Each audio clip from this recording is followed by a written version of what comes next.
વડોદરા શહેર કોંગ્રેસના પ્રમુખ તરીકે ઋત્વિક જોશી ઉપર ફરી કળશ જોડાયો। સંગઠન સૂજન અભિયાન અંતર્ગત વડોદરા શહેર કોંગ્રેસ સમિતિના પ્રમુખ તરીકે ફરી એક વખત ઋત્વિક જોશી પર કળશ જોડાયો।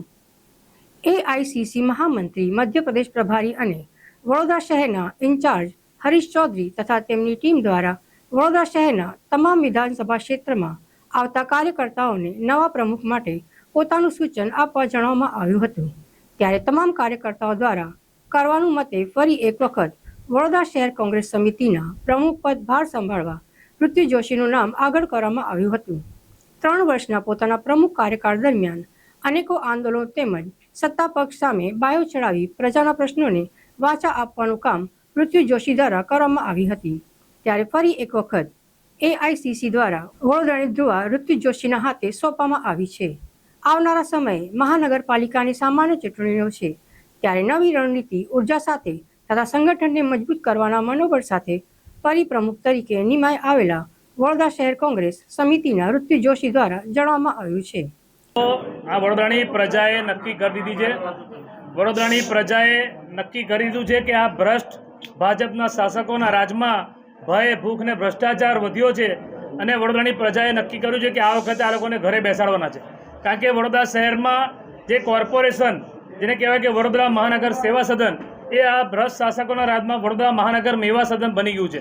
આવું એટલા માટે કહેવું પડે કે પ્રજા જે વેરો ભરે છે, મહેનતના રૂપિયાથી ટેક્સ ભરે છે, એની સામે પાયાની સુવિધા નથી આપી શકતું, વેરાનું વળતર નથી આપી શકતું અને એક મહિનામાં જે સભા થાય કોર્પોરેશનમાં, જેમાં પ્રજાના પ્રશ્નોનું નિરાકરણ લાવવાનો હોય, ત્યારે અમારા વિરોધ પક્ષના નેતા સહિત અમારા બધા જ કાઉન્સિલરો જ્યારે પ્રજાના પ્રશ્ન માટે પ્રશ્ન પૂછ્યો કે વિશ્વામિત્રી નદીનું કામ કેટલું પૂરું થયું છે, કારણ કે જ્યારે વિશ્વામિત્રીનો જે 1200 કરોડનો પ્રોજેક્ટ ને કરોડ રૂપિયાનો પ્રોજેક્ટ જ્યારે આવ્યો ત્યારે તો આ લોકોએ પીપીટી બતાવ્યું, પ્રેઝન્ટેશન બતાવ્યું કે અમે આવી રીતે કામ કરીશું, આટલી ઊંડી કરીશું, આટલી પહોળી કરીશું, પણ જ્યારે અમારા કાઉન્સિલરોએ જ્યારે પ્રશ્ન પૂછ્યો કે તમે જે પ્રેઝન્ટેશન બનાવ્યું તેમાંથી કેટલું કામ થયું, તો તમે વિચાર કરો કે આ ભ્રષ્ટ શાસકોએ કોઈ કામ કર્યું નથી। માટે 24 મિનિટમાં કોર્પોરેશનની પ્રજાલક્ષી સભા હોય છે, જે મહિનામાં એક વખત મળે છે, એને 24 મિનિટમાં પૂરી કરી અમારા બધા નેતાઓ, વિપક્ષના કાઉન્સિલરો બધા ફ્લોર પર બેસી ગયા, તો પણ આ લોકોએ કોઈએ એમની વાત સાંભળી નહીં।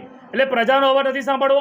જ્યારે મીડિયા વડોદરા શહેરના પ્રથમ નાગરિક મેયર પાસે જાય તો મીડિયાનો અવાજ નથી સાંભળવો। વડોદરાના મેયર એકદમ મૌન બેસી જાય છે, મૌની બાબાની બનીને બેસી જાય, વાત ના કરે। એમના જે ડેપ્યુટી મેયર છે એમની પેવર બ્લોકના ભ્રષ્ટાચારના આરોપ છે, એમના જે સ્ટેન્ડિંગના ચેરમેન છે એમની સામે એમના જ સ્ટેન્ડિંગના સભ્યોએ ભ્રષ્ટાચારના આરોપની વાત કરી છે।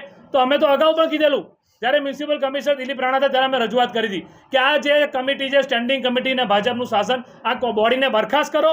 મોરબીમાં જ્યારે બ્રિજ તૂટી ગયો હતો ને, તો ત્યારે રાજ્યના મુખ્યમંત્રીએ ત્યારે નિર્ણય લઈને તેમ તે બોડીને બરખાસ્ત કરી, તો તમે વડોદરાની બોડી, જેને ગત વર્ષે આ વડોદરાને પાણીમાં ડૂબાડ્યું, એક વખત નહીં, બે વખત નહીં, 3 વખત, મારા નાના ભૂલકાઓ, માતાઓ, બહેનો, વડીલો બધા ભૂખ્યા તરસ્યા રહ્યા 4 દિવસ। આ કોઈ ભાજપના નેતા દેખાય નહોતા, કોઈ ધારાસભ્ય, કોઈ સાંસદ, કોઈ કોર્પોરેટર નથી દેખાયા। ત્યારે પ્રજા ત્રાહિમામ થઈ ગઈ છે અને આજે 1 વર્ષ પૂરું થવા આવ્યું। વરસાદને તમે જુઓ કે વરસાદ થઈ રહ્યો છે, જે રીતે સુરતમાં વરસાદ પડ્યો, દાંકરે નારાયણને જો વડોદરામાં પડી જાય તો આખું વડોદરા ફરી પાણીમાં ડૂબે, કારણ કે આ લોકોએ કોઈ કામ નથી કર્યું। આ લોકોએ વિશ્વામિત્રીને ઊંડીને પહોળી કરવામાં જમીન, માટીનું કૌભાંડ કર્યું છે, લાકડા ચોરીનું કૌભાંડ કર્યું છે, ગમે તેમ એમના માલેતુજારોને, મળતિયાઓને લાકડા બેફામ આપ્યા છે, માટી આપી છે।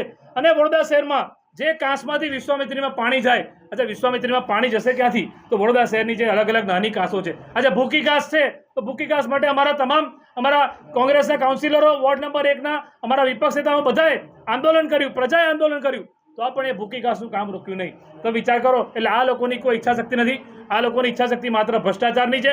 ત્યારે રણનીતિ એ વડોદરાની પ્રજાએ બનાવી છે। વડોદરાની પ્રજાએ નક્કી કર્યું છે કે આ જે ભારતીય જનતા પાર્ટીના નેતાઓ, જેને દેશના પ્રધાનમંત્રીના નામ પર વોટ આપી દેવામાં આવે છે, પરંતુ આ વખતે વડોદરાની પ્રજાએ નક્કી કર્યું છે કે એવું નહીં કરીએ। કારણ કે તમે વિચાર કરો કે ગત વર્ષે 12 લોકો મરી ગયા, એના પછી તમે જુઓ કે હરની બોટકાંડ જેવી ઘટના થઈ, 14 નિર્દોષ લોકોએ જીવ ગુમાવ્યા, આજે પણ ન્યાય નથી મળ્યો। અને આ બધું થાય છે, એમાં છેલ્લા 2 દિવસમાં ખાડામાં પડવાથી એક સામાન્ય નાગરિકનું મોત થઈ ગયું। એટલે ખાડા છે કે મોતના કૂવા છે એ જ ખબર નથી પડતી। તો આ લોકોનો અનગઢ વહીવટ, ભ્રષ્ટ શાસન, તમે વિચાર કરો કે અમની પાસે એવું બુદ્ધિપૂર્વકનું કોઈ આયોજન નથી, એવી કોઈ ટીમ નથી। આ પ્રજાએ શું નથી આપ્યું? વડોદરાની પ્રજાએ કોર્પોરેટર આપ્યા, ધારાસભ્ય આપ્યા, સાંસદ આપ્યા, મેયર આપ્યા, અને કેટલા વર્ષ? 5 વર્ષ, 10 વર્ષ, 20 વર્ષ નહીં, 30 વર્ષ આ વડોદરાએ ભાજપના નેતાઓને એક હતું શાસન આપ્યું તો 30 વર્ષમાં શું કર્યું? તો મહારાજા સયાજીરાવ ગાયકવાડના વડોદરાને ખાડોદા બનાવ્યું. આ વડોદરામાં જ્યારે ગુજરાતમાં મુખ્યમંત્રી હતા, અહીંયા ભાષણ આપવા હતા, મને યાદ છે કે લખોટી કપડે એવા રોડ બનાવીશું. માણસો લખોટીની જેમ ઉતરે એવા રોડ બનાવ્યા છે. સાંઘાઈ બનાવીશું, સાંઘાઈ. વડોદરાની હાલત સાંધાવાળી કરી નાખી છે. આ વડોદરા શહેરનો કોઈ રોડ આજે આખો રોડ નથી. દરેક રોડ પર ખાડા છે, દરેક રોડ પર ખાડા છે. મોટા મોટા ભૂવા પડી જાય છે. આટલા બધા ભૂવા પડે છે કેમ? એવું તો શું કામ કરવામાં આવે છે?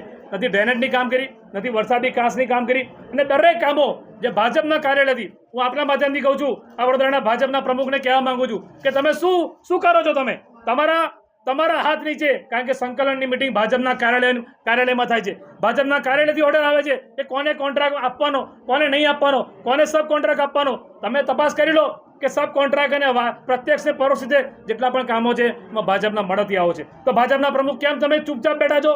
તમારા મેયર નથી બોલતા, તમારા ડેપ્યુટી મેયર પર ભ્રષ્ટાચારના આક્ષેપ છે, ચેરમેન પર આક્ષેપ છે. તો આ ભ્રષ્ટ બોડીને દરખાસ્ત કરો. છે તમારામાં તાકાત? વડોદરાની પ્રજાની માંગણી છે. આ વડોદરાની પ્રજા ત્રસ્ત થઈ ગઈ છે. ભાજપના નેતાઓ સત્તાના નશામાં મસ્ત છે, પણ વડોદરાની પ્રજા આ લોકોથી ત્રસ્ત થઈ ગઈ છે. ત્યારે અમે પ્રજાલક્ષી કાર્યક્રમો આવનાર દિવસોમાં આ વડોદરામાં જવાના છે, લોકોના ઘરે ઘરે જવાના છે, અને લોકોના ઘરે ઘરે જઈને અમે એમની વાત સાંભળીને, કારણ કે કોંગ્રેસનું શાસન જે વર્ષો પહેલાં હતું ત્યારે આવું તો નહોતું. એટલે અમે આ ભ્રષ્ટાચાર જે આ લોકોએ કર્યો છે, આ લોકોના રાજમાં, કોર્પોરેશનમાં 3 જ વસ્તુ થાય છે: મીટિંગ, ઇટિંગ અને ચીટિંગ. આ 3 વસ્તુમાં આ લોકોની માસ્ટરી છે.